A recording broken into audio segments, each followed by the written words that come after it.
It's Red Eye Radio. Gary McNamara and Eric Harley talk about everything from politics to social issues and news of the day. Whether you're up late or you're just starting your day, welcome to the show. From the Uniden America Studios, this is Red Eye Radio.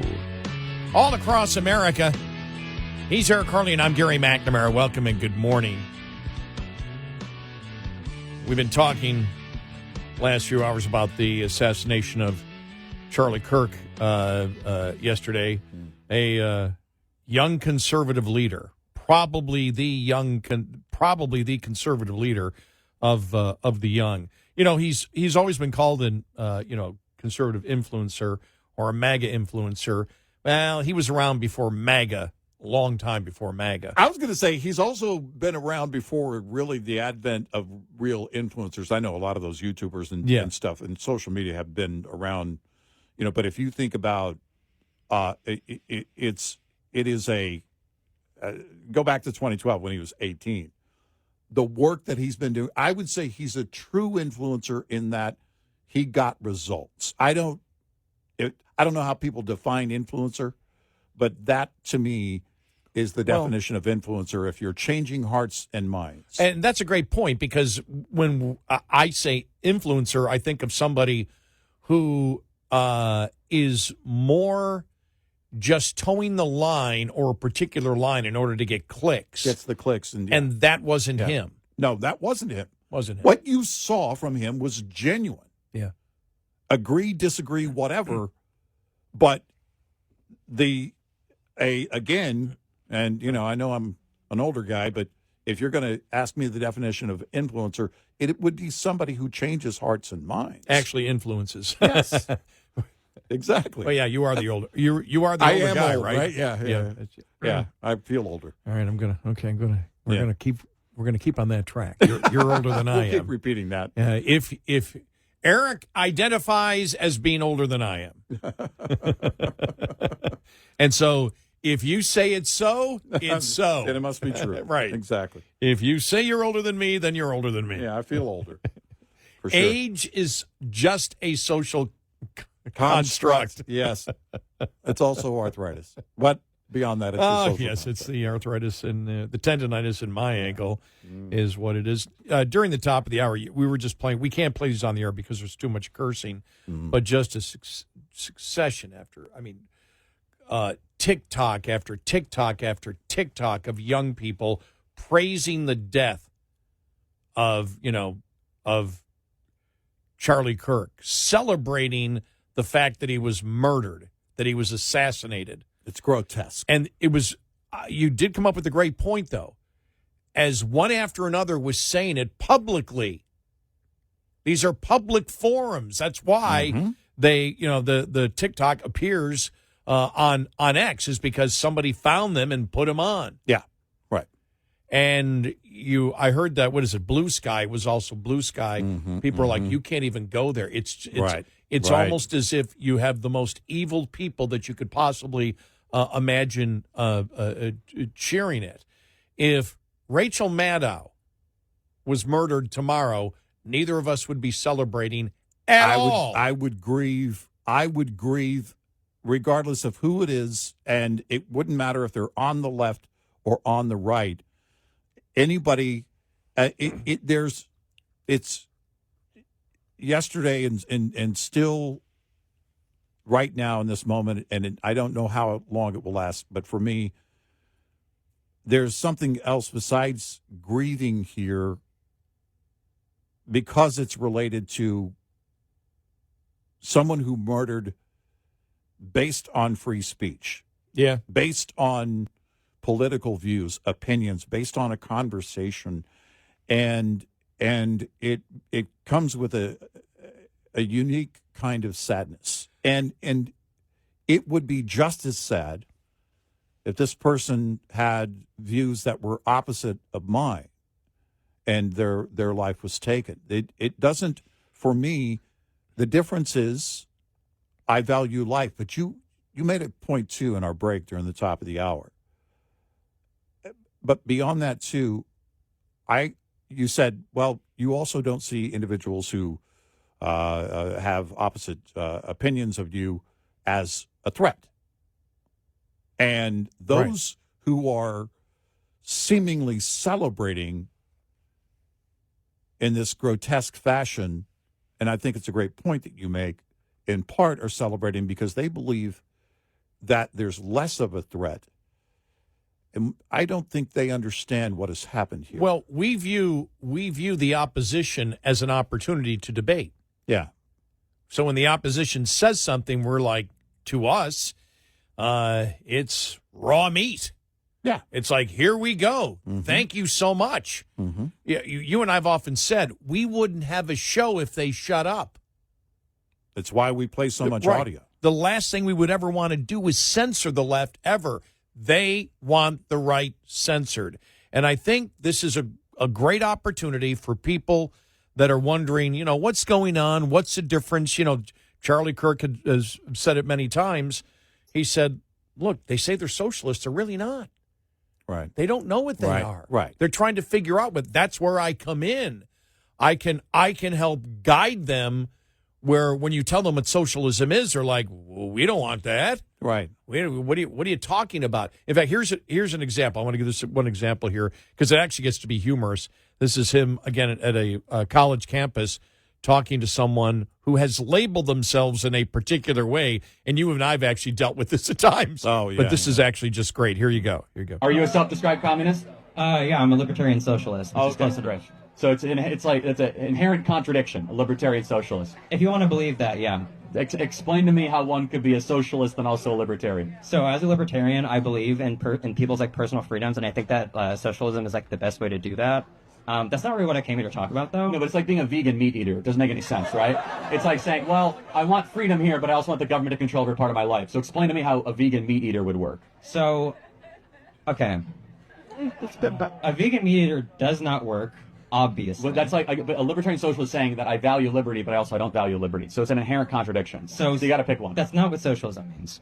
Well, socialism, by definition, means the eradication of personal agency and freedom, the elimination of property, the elimination of religious liberty and religious practice, and also government ownership, or the ownership of the means of production. By the way, don't believe me, it's literally in the Communist Manifesto and Das Kapital. Those are the aims of Marxism and socialism. Yeah, the Communist Manifesto actually starts with, I, Karl Marx, believe that communism is whenever you can't pray to God or something. That's not what it's about, obviously. Well, no, but he did say that religion was the opiate of the masses. And he said that the goal of communism is to eradicate people's attachment to religious assembly. You introduce yourself with an inherent contradiction. So it's like gays for Palestine, vegan meat eaters. Does this make any sense? You challenge the college, and he's surrounded by people, and you start influencing minds going, that didn't make sense, that didn't make sense, that didn't make sense. And you have right now a left that doesn't make sense on anything. They can't connect the dots on anything. Right. And one of the most perfect examples, we brought this up for such a long time, the radical transgender movement and what they did to young college women. Mm-hmm. They threatened them. Riley Gaines and the other swimmers, they were threatened. If you don't agree that a man is a woman and that a man should compete against you, we're going to destroy your life. Well, because silence is violence is part of the credo. It's part of the entire process on the radical left, with the radical left. You not only need to, in the case of the radical transgender movement, women need to step aside, sit down, sit on the bench, or be off of the team altogether. You also need to celebrate this. You need to grab the banner and celebrate it. You can't be seen as somebody who even has a question about it or is unhappy about it. Well, you and I talked about this for a number of years and said it's only going to go one direction, and it did. But you also, and we talked about this, mentioned that until women start standing up, the ones that are the victims in that case, Riley Gaines is right there at the top. She's been very prominent, very vocal, very unafraid. and has been threatened repeatedly. And locked in a room. They chased her into a building, and she had to lock herself in that room because the mob was chasing her. Because she believes men shouldn't compete. Think about that. She believes in Title IX. Men shouldn't compete against women. Yeah. Well, doggone it, we need to destroy your life. We're going to threaten you. We're going to bully you. Our whole goal is to destroy your life because you won't believe that men can become women because men say so. When there was she did an event here in North Texas at a local university, and people that were walking in, the protesters outside, the very liberal protesters were shouting. One lady shouted at another person who was attending this event, "I know where you live." This is the mentality. And how is it, again, that we get to this place? Well, it's not a slippery slope. It was a very ramped up. This is why it's so admirable when you think about Charlie Kirk and his mission statement at 18. Actually, before 18, but you ready? Turning point, he began at 18. The tweet that you saw something, yes. I found this tweet from Charlie Kirk back 1:02 a.m., October 13th, 2011. Wow. And he sent it to Glenn Beck. To Glenn Beck. I'm a 17-year-old high school student. Listen to you every day. I speak for local tea parties about debt and deficit. I'm fighting liberal bias. Wow. He's 17. 17. And so he was a high school student. And I was still, there he is speaking for local tea parties on debt and deficit. I was still trying to figure out if I could cheat in class without getting caught as a senior in high school. Yeah. Exactly. Think about that vision, that drive, and then think about how the far left, the radicals, went further and further and further along the way from the point that he started with Turning Point in 2012 and where we are today. And think about, he was still, the fire, the belly of the beast was bigger that he was walking into every time, because the battle was greater, because the indoctrination, because the power of the mob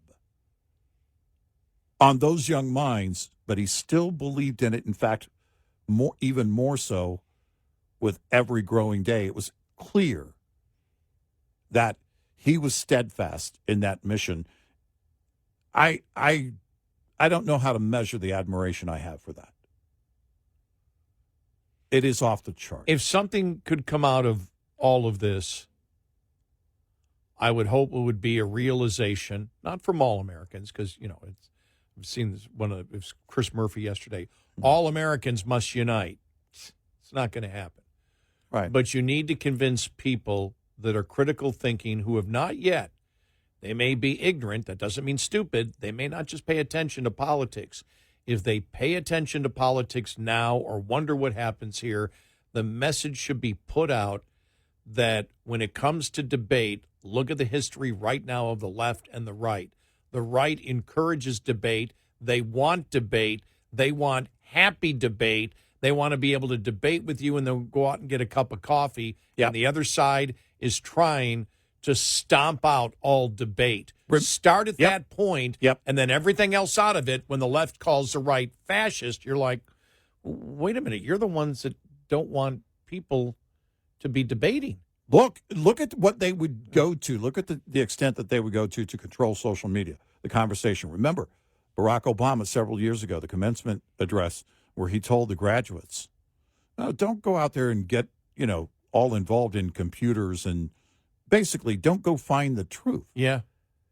The information age was excelling and still is at such a fast pace. The left knew, well, the truth defeats us. That's also what Charlie Kirk knew. 866-90-RED-EYE. This morning's USDA Farm Report is brought to you by House Products.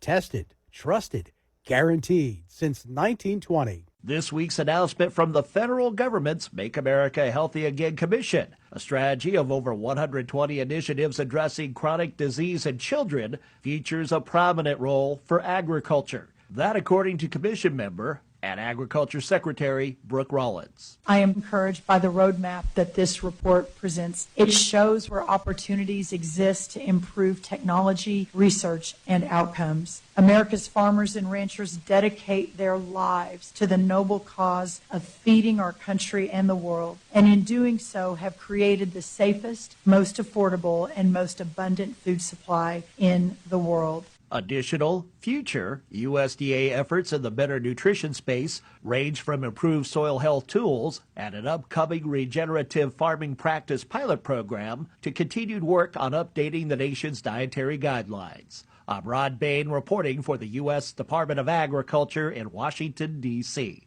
This report brought to you by Cenex Fuels and Lubes. Lines open for your calls. 866-90-RED-EYE on Red Eye Radio.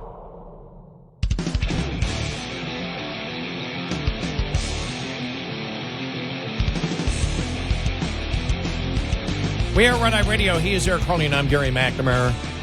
We've been talking the last few hours about the assassination of Charlie Kirk yesterday, the young conservative leader, probably the conservative leader of the young in the United States, on a college campus in Utah. And I just want to make sure that I relate to what you and I were talking about at the top of the hour. I was playing a number of TikTok videos for you of, and they're there by the thousands, of young people saying, Yep. I think that I'm very happy that Charlie Kirk is dead. I'm glad they got him.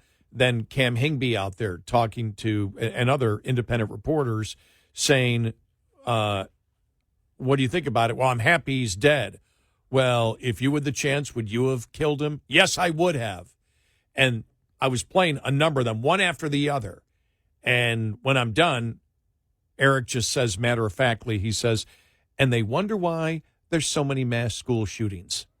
It's an insanity that I can't measure. How is it? Well, I'll tell you how it is. It starts at the basis of something I've been saying for years. The basis of everything in our society is whether or not we, as individuals, value life. And if you don't, whether it's life in its earliest stages or later, then everything in between, which includes the health and well-being, which includes the appreciation for the work done by individuals, which includes respect, which includes empathy and love. If you don't value life to begin with, none of that exists and matters to you. And that's how you get to a point of having these grotesque reactions, people celebrating in the wake of such a horrific assassination. That's where it all begins and ends. And clearly, these individuals don't value life. And that is so foreign. And they're smiling, they're happy, talking into their phone camera and TikTok or being interviewed. It's like, no problem at all. Let me tell you how happy I am that he's been assassinated. Yeah. But you had the great line, and we're wondering why. Yep. Mass school shootings happen. Right. Duh. Right. Exactly.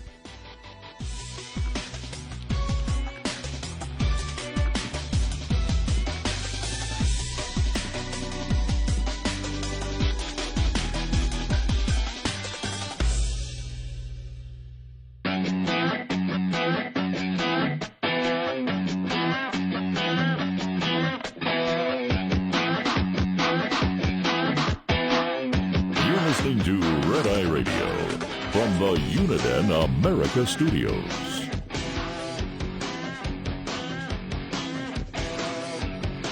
We are Red Eye Radio. He is Eric Harley, and I'm Gary McNamara. Welcome and good morning. Thanks so much for being here talking about the assassination of Charlie Kirk yesterday, the young conservative leader.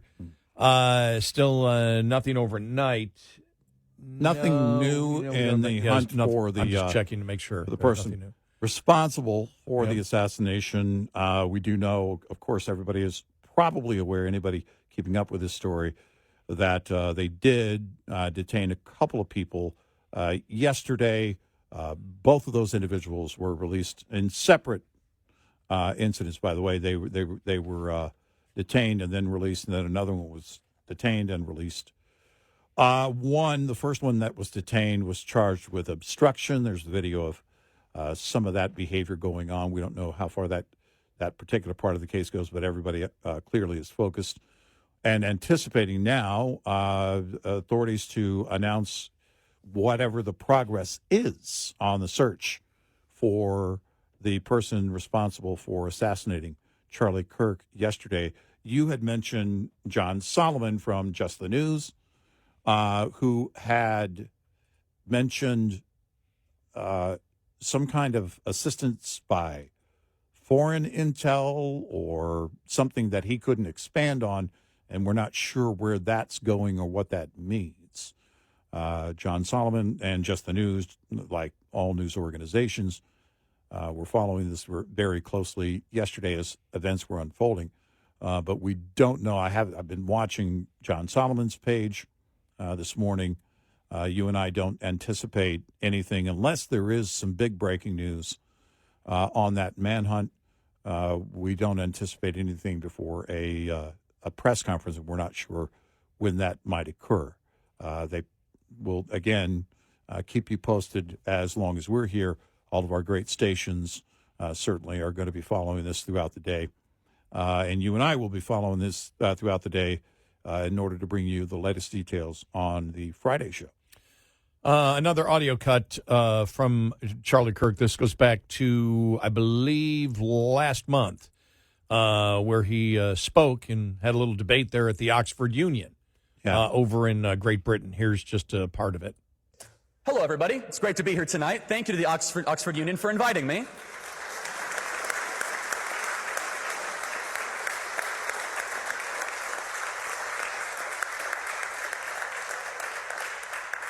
I never went to university.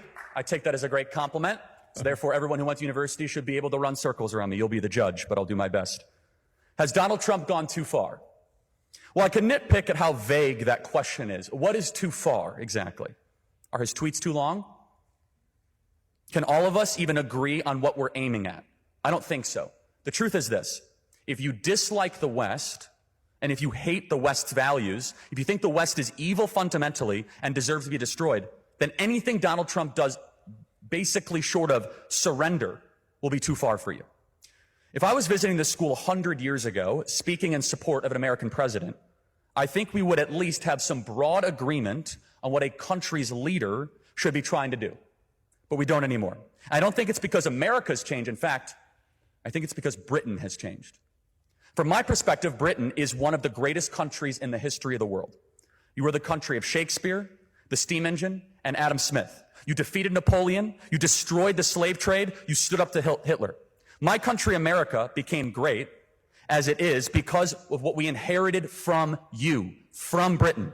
When I hear the slogan, "Make America Great Again," I'm also hearing, quote, "Return America to its British roots." Great Britain has everything in the world to be proud of. But when I look at Britain today, I see a country where the ruling elites are in a race to abandon the very values, the values that made them so great in the first place. There you go. Yeah. I haven't seen. I'll go. I got to go find that whole debate and watch it because it'd be interesting to see how that debate goes back and forth. Because some of those debates are just great. But at least they have them over there. They have them. But as we also know, Great Britain, and I'm sure he brought it up because we knew about it a month ago. Just the horrible free speech violations. Yes. You know, and when he talks about how Great Britain has changed, my God, have they changed. Oh, my gosh. When it comes to things like when it comes to things like free speech. And that's really dangerous. And, he pointed it out. We pointed it out. We pointed it out, whether it's Great Britain, whether it's Canada. Right. Those things are just not permissible. You cannot not allow a government. And you think about it. If you believe that Charlie Kirk did not have the right of free speech or should not be allowed to debate on college campuses, as the left did not. They didn't want him to debate.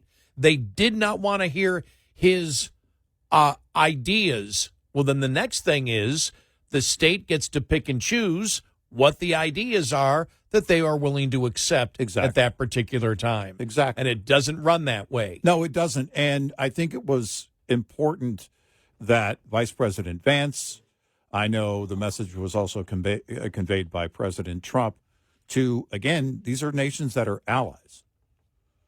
But they talked about that. Your policy when it comes to free speech is unacceptable. And the reason, and I expanded on that, I'm sure J.D. Vance touched on it in a number of times, but a couple of times along the way, I expanded on that to point out how many countless lives have been given to protect that free speech that we value in the United States. And even as an ally, we expect that free speech for citizens of your country as well. We find it highly unacceptable that you have such a policy because it demeans those lives that were lost in war for that free speech. If you agree with what Great Britain and Canada is doing, then the next thing that leads to is what we saw yesterday. Yes.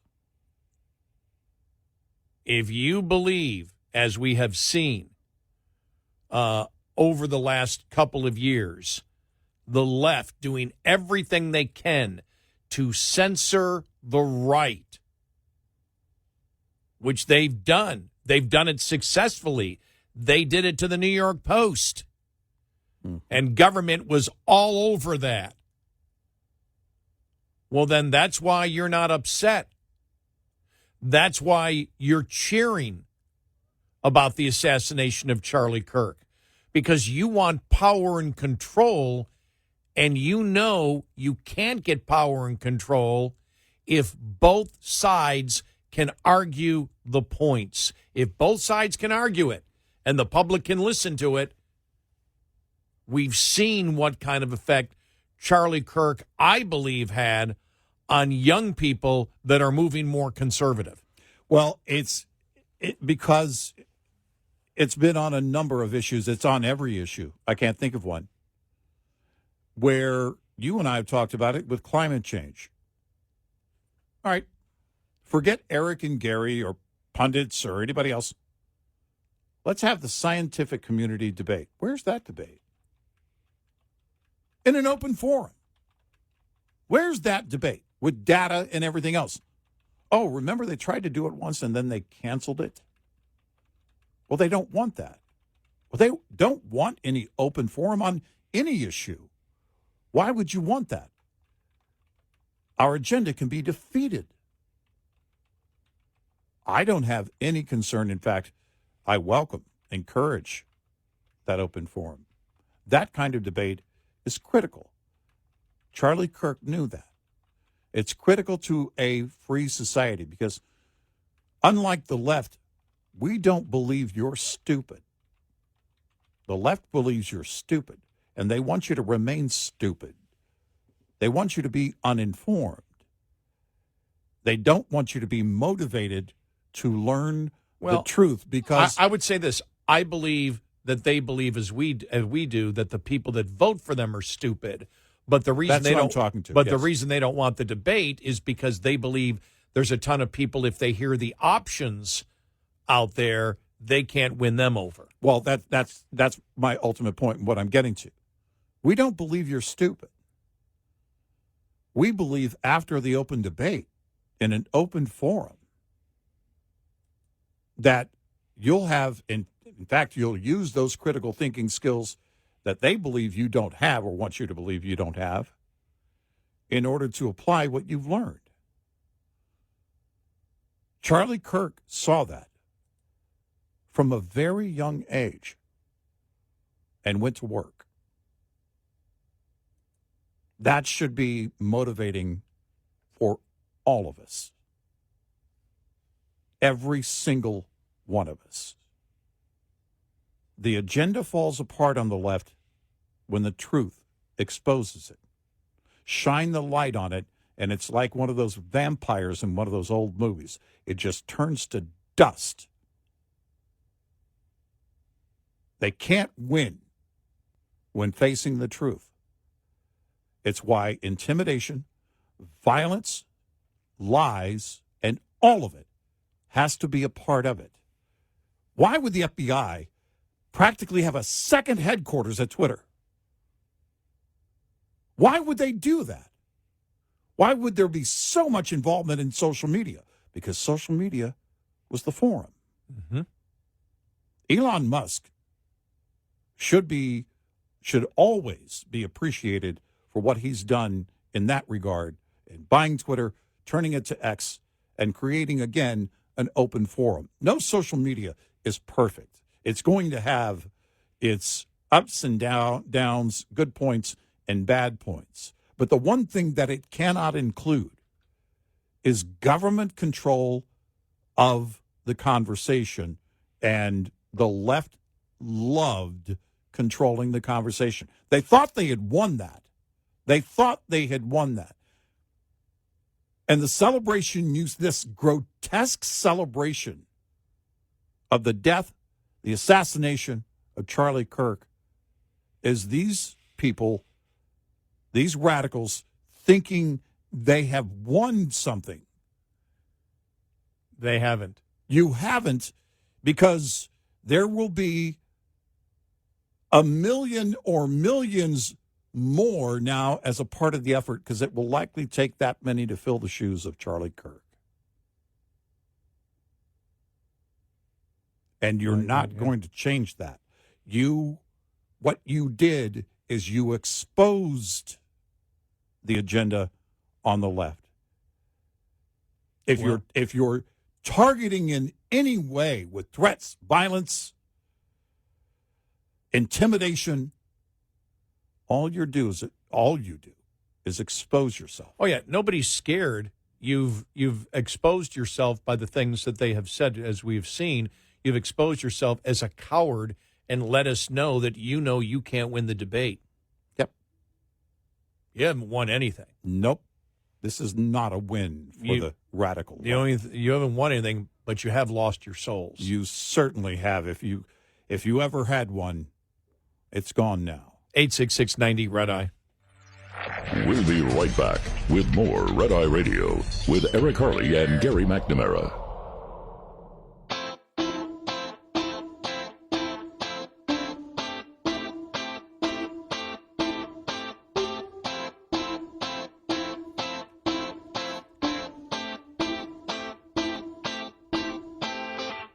We are Red Eye Radio. He's Eric Harley, and I'm Gary McNamara. Hey, just one note I wanted to bring up. You and I talked about this even before the show began, about TMZ yesterday. I was watching TMZ streaming. I went to TMZ, and I was watching on my phone, going to X and going back and forth. But I was watching more of TMZ because they just cover stuff faster. They just do. Mm-hmm. They cover stuff faster. And I saw it right before the announcement that Charlie Kirk was dead. I had heard the laughter because there was a thing that you could hear laughter in the background. Then they announced that he had died. Right after, there was this laughter. And they didn't realize, I don't think Harvey realized it for a couple of minutes. He goes, they weren't laughing at that. There's a car chase that's following Wayne in another back room. And that's what it was. They were responding to that video, not anything related to the death of Charlie. And there was nobody, you didn't see anybody like in the office, the big office there with all the desks where they were trying to find out all the information, because they were first, I think they first saw whatever was the first legit source to say that Charlie Kirk was dead. I think they saw that and they were trying to verify it. But then there was another story about the video of somebody on the roof. So they were moving back and forth, and all of a sudden you heard the laughter. And about 5 seconds later, they said, okay, it's in here. This being reported from whatever the source it was. He is dead. And then people went nuts. They thought the laughter was for Charlie Kirk, and it was not. That video went viral of that. Yes. And I was included. I was like, I can't believe they would. Well, actually, I could believe if liberals were laughing. Harvey clearly in that moment wasn't laughing. And I thought something doesn't add up. And, of course, we learned later. There were no reporters that were there covering it. There were no smiles. There was just an intensity. Yeah. That's what you saw from their faces.